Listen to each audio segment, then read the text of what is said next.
तुमने कपूर खानदान की बेटी होकर किसे चुना है? एक ऐसा लड़का जिसके पास ढंग का सूट तक नहीं। सूट से आदमी बड़ा नहीं होता, इन कुछ जगहों पर बिना सूट के आदमी घुस भी नहीं सकता। जिस लड़के को देखकर लोग कहते थे कि यह तो किसी गली का साधारण सा लड़का होगा, उसी लड़के का हाथ पकड़कर शहर की सबसे अमीर लड़की ने एक दिन सबके सामने कहा था, ये मेरे पति हैं। उस पल महंगे सूट पहने लोगों के चेहरे उतर गए थे। किसी ने हंसी दबाई, किसी ने ताना मारा, किसी ने उसे लड़की की जिंदगी की सबसे बड़ी गलती कहा। लेकिन उन्हें क्या पता था कि जिस लड़के की चप्पलों पर धूल थी, उसी के एक फैसले से उनके करोड़ों के कारोबार की सांसें चल रही थीं। ईशा कपूर शहर के सबसे बड़े होटल और लग्जरी बिजनेस परिवार की इकलौती बेटी थी। उसका नाम अखबारों में छपता था, उसकी तस्वीरें मैगजीन के कवर पर आती थीं। बड़े बड़े घरों के लड़के उससे शादी करने का सपना देखते थे। लेकिन ईशा को उन चमकते चेहरों से हमेशा एक ही चीज आती थी, बनावटीपन। उसके पिता देवेंद्र कपूर चाहते थे कि ईशा की शादी युवराज मल्होत्रा से हो। युवराज एक बड़े कारोबारी घराने का बेटा था। महंगे कपड़े, महंगी गाड़ी, महंगी बातें, लेकिन दिल छोटा। वह ईशा को इंसान नहीं, डील समझता था। उसे लगता था कि शादी के बाद दो बिजनेस घराने एक हो जाएंगे और उसका नाम और ऊंचा हो जाएगा। ईशा को युवराज कभी पसंद नहीं आया। उसकी मुस्कान में अपनापन नहीं, हिसाब दिखता था। उसकी बातों में प्यार नहीं, फायदा दिखता था। लेकिन घर में हर किसी को वही लड़का पसंद था, क्योंकि वह उनके स्तर का था। एक दिन दोपहर को ईशा अपनी कार से शहर के पुराने हिस्से से गुजर रही थी। बारिश हो रही थी, सड़क पर पानी भर गया था। अचानक उसकी कार बंद हो गई। ड्राइवर बोनट खोलकर परेशान खड़ा था। फोन का नेटवर्क भी नहीं था। आसपास पुरानी दुकानें थीं, कीचड़ था, शोर था, और ईशा के चेहरे पर पहली बार असली लाचारी थी। तभी सड़क किनारे टीन की छत के नीचे खड़ा एक लड़का छाता लेकर आगे आया। साधारण कुर्ता, घिसी हुई जीन्स, पैरों में सस्ती चप्पल, आंखों में अजीब सा सुकून। उसने ड्राइवर से कहा, अगर आप लोग चाहें तो मैं देख लूं। ड्राइवर ने उसे ऊपर से नीचे तक देखा, जैसे किसी नाकाबिल आदमी को देख रहा हो। लेकिन उसके पास कोई और रास्ता भी नहीं था। लड़के ने कुछ मिनटों में इंजन चेक किया, पानी की वजह से हुई दिक्कत समझी, एक तार ठीक की और कार स्टार्ट हो गई। ईशा ने राहत की सांस ली। उसने पर्स से पैसे निकालकर उसकी तरफ बढ़ाए। ये रख लीजिए। लड़के ने पैसे देखे, फिर उसकी तरफ देखा। काम जितना था उतने लूंगा, मेहरबानी के पैसे नहीं। ईशा कुछ पल उसे देखती रह गई। उसे इस जवाब की आदत नहीं थी। नाम क्या है तुम्हारा? उसने पूछा। कबीर। तुम मैकेनिक हो? कबीर हल्का सा मुस्कुराया। जरूरत पड़े तो बहुत कुछ हो जाता हूं। ईशा ने पहली बार किसी साधारण से दिखने वाले इंसान में ऐसी बात देखी थी जिसमें खुददारी भी थी और सादगी भी। वह चली गई, लेकिन जाते जाते उसने शीशे में पीछे मुड़कर एक बार फिर कबीर को देखा। वह वापस टीन की छत के नीचे चला गया था, जहां कुछ बच्चे बैठे थे। कबीर ने उनके सामने कॉपियां रखीं और उन्हें पढ़ाने लगा। ईशा की भौहें हल्की सी सिकुड़ी। ये लड़का है कौन? उसने मन ही मन सोचा। अगले दिन न जाने किस बहाने से वह फिर उसी रास्ते से गुजरी। इस बार कार बिल्कुल ठीक थी, लेकिन ईशा का मन नहीं। उसने ड्राइवर से गाड़ी रोकने को कहा। कबीर वहीं था, सुबह की चाय बना रहा था, साथ में दो बूढ़े लोगों को मुफ्त में नाश्ता दे रहा था। ईशा ने, तुम यहाँ चाय भी बेचते हो, गाड़ियां भी ठीक करते हो और बच्चों को पढ़ाते भी हो। कबीर ने कप रखा। रोजी कमाने के लिए काम करता हूँ और जीने के लिए बच्चों को पढ़ाता हूँ। ईशा के होठों पर हल्की मुस्कान। अच्छा है, आम लोग जल्दी भूल जाते हैं। उस दिन के बाद मुलाकातों का सिलसिला शुरू हो गया। ईशा कभी चाय पीने आ जाती, कभी बच्चों के लिए किताबें छोड़ जाती, कभी बस दूर खड़ी होकर कबीर को सुनती रहती। कबीर ज्यादा बोलता नहीं था, लेकिन जब भी बोलता सीधे दिल में उतरता। एक शाम ईशा ने पूछा, तुम इतने कम में खुश कैसे रहते हो? कबीर ने बच्चों को जाते हुए देखा, फिर बोला, जिसे अपनी कीमत पता हो उसे दुनिया की कीमतों से फर्क नहीं पड़ता। ईशा ने उसकी तरफ ऐसे देखा जैसे उसने पहली बार किसी आदमी की आवाज में सच सुना हो। धीरे धीरे वह कबीर से प्यार करने लगी। यह प्यार शोर वाला नहीं था, इसमें महंगे डिनर नहीं थे, इसमें लंबे लंबे वादे नहीं थे। इसमें टीन की छत के नीचे पी गई चाय थी, बारिश में भीगते बच्चों की हंसी थी, और एक ऐसा लड़का था जो गरीब दिखता था लेकिन किसी राजा की तरह जीता था। जब घर में ईशा के लिए युवराज से सगाई की तारीख तय होने लगी, तब ईशा ने साफ मना कर दिया। देवेंद्र कपूर गुस्से में भर उठे। क्या कमी है युवराज में? उन्होंने गरज कर पूछा। ईशा ने धीरे लेकिन साफ आवाज में कहा, दिल। देवेंद्र का चेहरा सख्त हो गया। और उस लड़के में क्या है? ईशा ने बिना डरे कहा, इंसानियत। घर में सन्नाटा छा गया। उसकी मां ने ताना मारा, कौन है वो? कोई सड़क का लड़का, कोई चाय बेचने वाला। इसी दिन के लिए पामा था तुम्हें। ईशा ने पहली बार पलटकर कहा, जिसे आप चाय वाला कह रही हैं, उसने बिना नाम बिना लालच मुझसे बेहतर इंसान होना सिखाया है। देवेंद्र ने गुस्से में हाथ मेज पर दे मारा। अगर तुमने उस लड़के का नाम फिर लिया तो इस घर से रिश्ता खत्म समझो। लेकिन प्यार डर से नहीं रुकता। कुछ ही दिनों बाद ईशा ने कबीर से कहा, मैं तुम्हारे बिना नहीं रह सकती। कबीर चुप रहा। उसने सिर्फ इतना कहा, मेरे साथ चलोगी तो आसान कुछ नहीं होगा। ईशा ने जवाब दिया, तुम्हारे बिना रहूंगी तो सच्चा कुछ नहीं होगा। और फिर एक दिन, बिना शोर, बिना बैंड, बिना बारात, ईशा ने कोर्ट में कबीर से शादी कर ली। जब यह खबर कपूर हाउस पहुंची तो जैसे तूफान आ गया। देवेंद्र कपूर ने अपने हाथ से अखबार फेंक दिया। युवराज का चेहरा जल उठा। घर में हर तरफ एक ही बात थी, ईशा ने खानदान की नाक कटवा दी। लेकिन शादी हो चुकी थी, अब उसे मिटाया नहीं जा सकता था। ईशा कबीर को लेकर कपूर हाउस पहुंची। घर के बड़े दरवाजे खुले लेकिन दिल बंद थे। अंदर कदम रखते ही उसकी मां ने तिरस्कार से कहा, तो यही है वो लड़का, यही है वो जिसके लिए तुमने हमारा सिर झुका दिया। कबीर ने झुककर नमस्ते की। किसी ने जवाब नहीं दिया। युवराज सोफे से उठा, धीरे धीरे कबीर के पास आया और मुस्कुराकर बोला, मैंने सोचा था कोई चालाक खिलाड़ी होगा, लेकिन तुम तो सच में सड़क से उठाकर लाए गए लगते हो। ईशा गुस्से में बोली, बस करो युवराज। युवराज हंसा, क्यों? सच चुभ रहा है। तुमने कपूर खानदान की बेटी होकर किसे चुना है? एक ऐसा लड़का जिसके पास ढंग का सूट तक नहीं। कबीर ने शांत स्वर में कहा, सूट से आदमी बड़ा नहीं होता। युवराज झुककर उसके करीब आया, लेकिन कुछ जगहों पर बिना सूट के आदमी घुस भी नहीं सकता। कबीर चुप रहा। ईशा ने उसी पल महसूस किया कि उसकी लड़ाई सिर्फ अपने घर से नहीं, अपनी दुनिया से है। शादी के बाद हर दिन एक नया ताना लेकर आता। डाइनिंग टेबल पर कबीर के लिए कुर्सी देर से लगती। परिवार के लोग उससे ऐसे बात करते जैसे वह कोई मेहरबानी पर पल रहा हो। नौकर तक उसकी तरफ देखते हुए हिचकते। कोई उसे दामाद नहीं कहता था, सब उसे वो लड़का कहते थे। लेकिन सबसे खतरनाक था युवराज। वह हर मौके पर कबीर को छोटा दिखाने की कोशिश करता। कभी कहता, आज कितनी चाय बिकी। कभी हंसकर बोलता, ईशा, तुम्हें दहेज में एक दुकान भी देनी पड़ेगी। कभी सबके सामने पूछ बैठता, तुमने शादी प्यार से की है या गरीबी को कंटेंट समझकर? ईशा हर बार उसका जवाब देती, लेकिन हर ताने के बाद उसके दिल पर भी एक खरोंच आ जाती। एक रात ईशा ने कबीर से पूछा, तुम चुप क्यों रहते हो? तुम्हें गुस्सा नहीं आता? कबीर बालकनी में खड़ा शहर की रोशनी देख रहा था। उसने धीरे से कहा, गुस्सा आता है, लेकिन कुछ सच्चाइयों को वक्त खुद जवाब देता है। ईशा ने उसका चेहरा पढ़ना चाहा। तुम्हारे अंदर बहुत कुछ है जो तुम बताते नहीं। कबीर मुस्कुराया। हर इंसान की जेब खाली हो सकती है, पर हर राज नहीं। ईशा ने उसे गौर से देखा। लेकिन प्यार भरोसा मांगता है, पूछताछ नहीं। उसने कुछ नहीं पूछा। उधर देवेंद्र कपूर का बिजनेस बुरे दौर से गुजर रहा था। होटल चेन पर कर्ज चढ़ चुका था। कुछ गलत फैसले हुए थे, कुछ गलत लोगों पर भरोसा किया गया था। युवराज ने कई ऐसे निवेश करवाए थे जिन्होंने कंपनी को अंदर से कमजोर कर दिया। अब हालत यह थी कि अगर अगले महीने तक बड़ा निवेश न मिला तो कपूर समूह के कई होटल बिक सकते थे। घर में तनाव बढ़ गया, लेकिन एक उम्मीद थी। एक रहस्यमयी कंपनी थी, KA होल्डिंग्स। उसने कपूर समूह में निवेश की इच्छा दिखाई थी।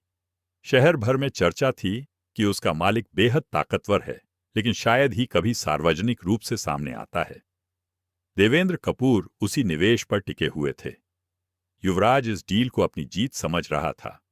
उसे पूरा यकीन था कि एक बार डील साइन हो गई तो देवेंद्र कपूर फिर उसी पर भरोसा करेंगे और ईशा को भी कबीर की जगह उसकी औकात समझ आ जाएगी। इसी बीच देवेंद्र कपूर की 35वीं वैवाहिक वर्षगांठ का भव्य समारोह रखा गया। शहर के बड़े लोग बुलाए गए, मीडिया बुलाई गई और उसी मंच पर KA होल्डिंग्स के मालिक के साथ अंतिम समझौता साइन होना था। युवराज ने मौका देखकर मुस्कुराते हुए कहा, ईशा, अपने पति को भी लेकर आना। आखिर इतने बड़े लोगों के बीच उन्हें भी तो अनुभव होना चाहिए। उसकी आंखों में ताना साफ था। वह चाहता था कि उसी रात सबके सामने कबीर की अंतिम बेइज्जती हो। समारोह की शाम आ गई। कपूर हाउस को किसी महल की तरह सजाया गया था। झूमर चमक रहे थे, कैमरे चल रहे थे, मेहमान मुस्कुरा रहे थे।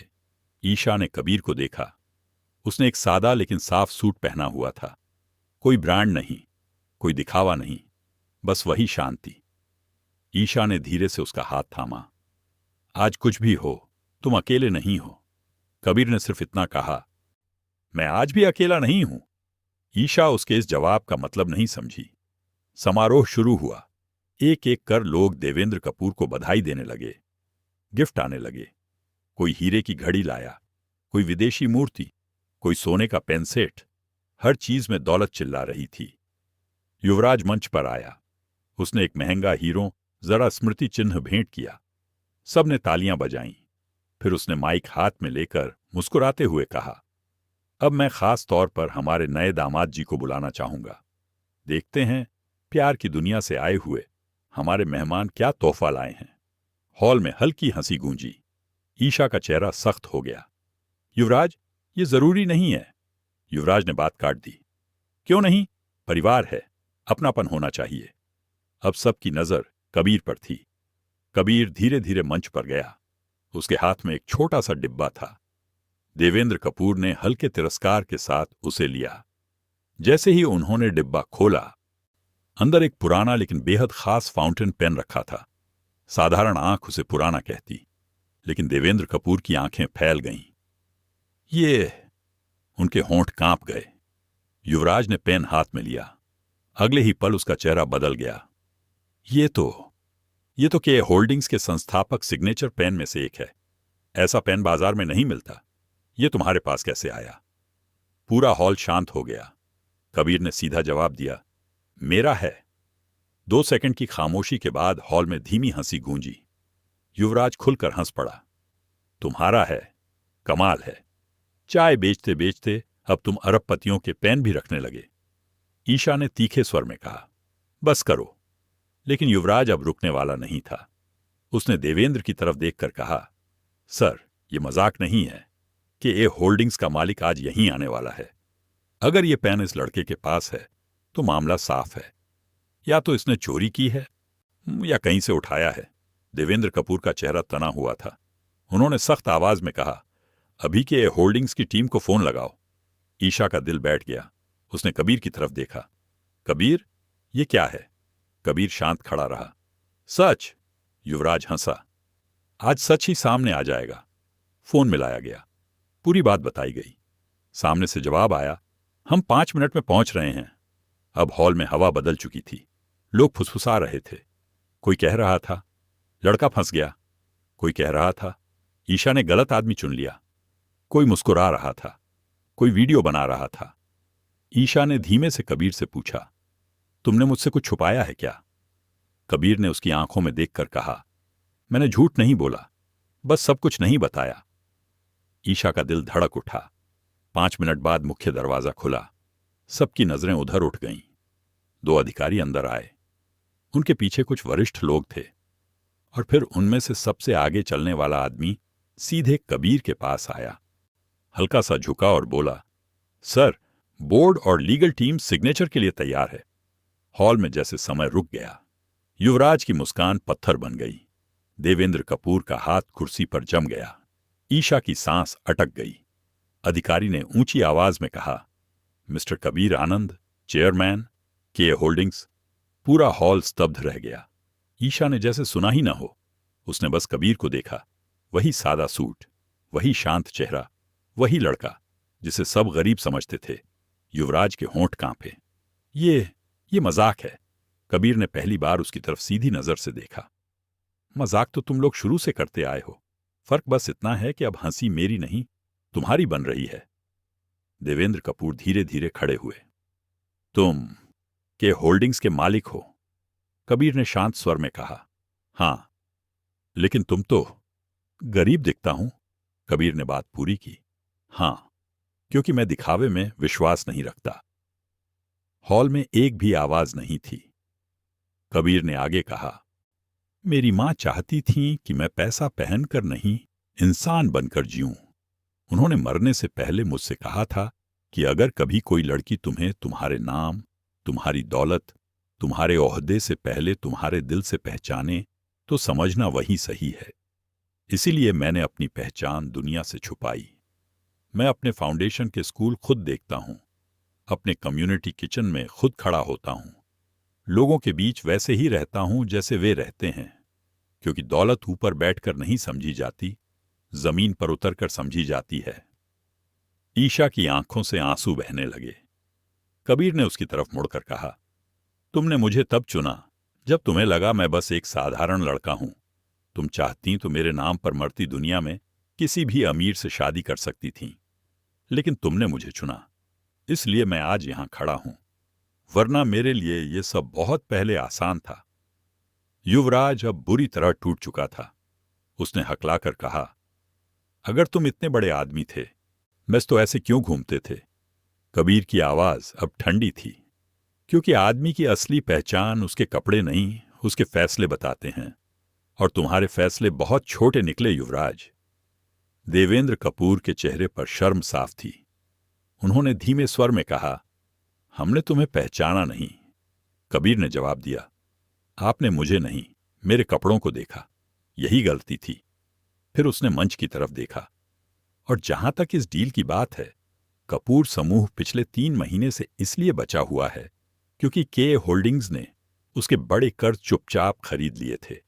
अगर मैं चाहता तो आज यह घर, यह होटल, यह मंच सब किसी और के नाम होता, लेकिन मैं यहां लेने नहीं, देखने आया था।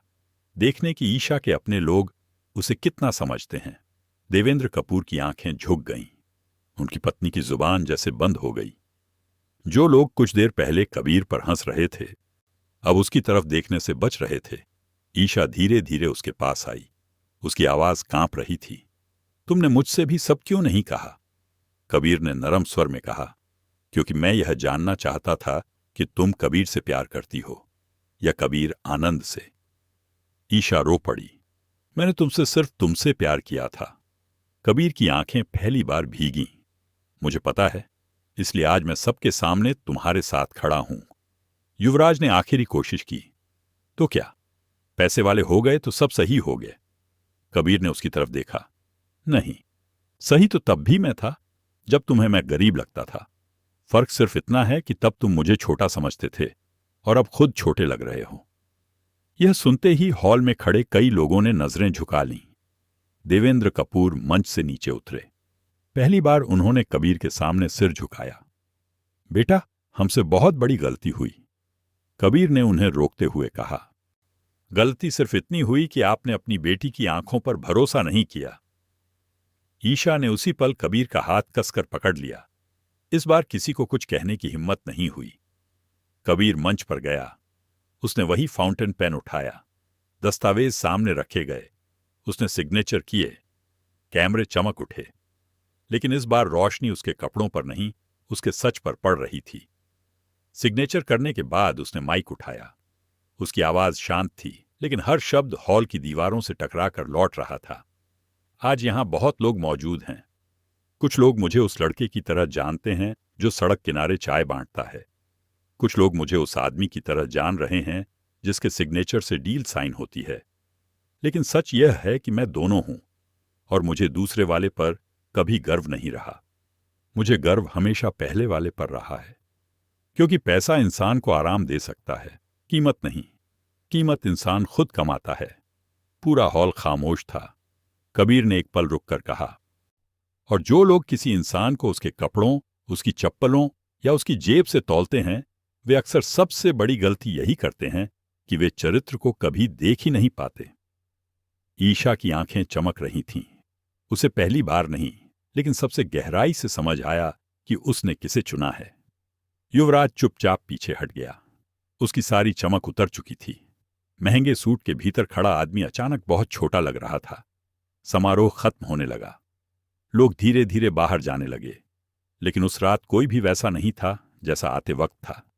किसी के घमंड पर चोट लगी थी, किसी की सोच टूट गई थी, किसी का भ्रम बिखर गया था। रात के आखिर में ईशा और कबीर हवेली की छत पर खड़े थे। नीचे शहर की रोशनी फैली थी। ईशा ने पूछा, अब क्या होगा? कबीर मुस्कुराया, अब वही होगा जो हमेशा होना चाहिए था। सच अपने नाम से जिएगा। लेकिन अगर तुम चाहो, यूं तो मैं कल भी तुम्हारे साथ वही सड़क वाली चाय पीने चलूंगा। ईशा हंसते हंसते रो पड़ी। अब मैं कहीं भी चलूंगी, क्योंकि अब मुझे पता है तुम्हारी दुनिया कितनी बड़ी है। कबीर ने धीरे से कहा, मेरी दुनिया बड़ी नहीं है ईशा, बस नकली नहीं है। उस रात सिर्फ एक गरीब दिखने वाले लड़के का सच सामने नहीं आया था। उस रात एक अमीर घराने को यह भी समझ आया था कि गरीबी कपड़ों में नहीं होती, सोच में होती है। और अमीरी बैंक बैलेंस में नहीं, इंसान के दिल में होती है। अगली सुबह अखबारों में खबर छपी, शहर की सबसे बड़ी डील साइन। लेकिन जो लोग उस रात वहां मौजूद थे, वे जानते थे कि असली खबर डील नहीं थी। असली खबर यह थी कि शहर की सबसे अमीर लड़की ने गलत आदमी नहीं चुना था। उसने सबसे सही आदमी चुना था। बस दुनिया की नजर कमजोर थी। अगर जिंदगी में कभी तुम्हें कोई साधारण कपड़ों में छोटे काम करते हुए बिना नाम और दिखावे के मिले, तो उसे हल्के में लेने से पहले एक बार जरूर सोचना। क्या पता जिस इंसान को तुम छोटा समझ रहे हो, उसी की ऊंचाई तुम्हारी पूरी सोच से भी बड़ी हो। और ऐसी ही दिल छू लेने वाली, जिंदगी बदल देने वाली कहानियां अगर आप रोज सुनना चाहते हैं, तो हमारे चैनल सब्सक्राइब जरूर कर लें और साथ में बेल आइकन दबा दें, ताकि नई कहानी सबसे पहले आपके मोबाइल पर पहुंचे। आपने इस वीडियो को यहां तक देखा, इसका मतलब है कि आपका दिल सच में अच्छा है। इसके लिए आपको दिल से धन्यवाद। और हां, अपने गांव या शहर का नाम कमेंट में जरूर लिखें, ताकि हम आपका दिल से शुक्रिया कर सकें। तब तक के लिए जय हिंद।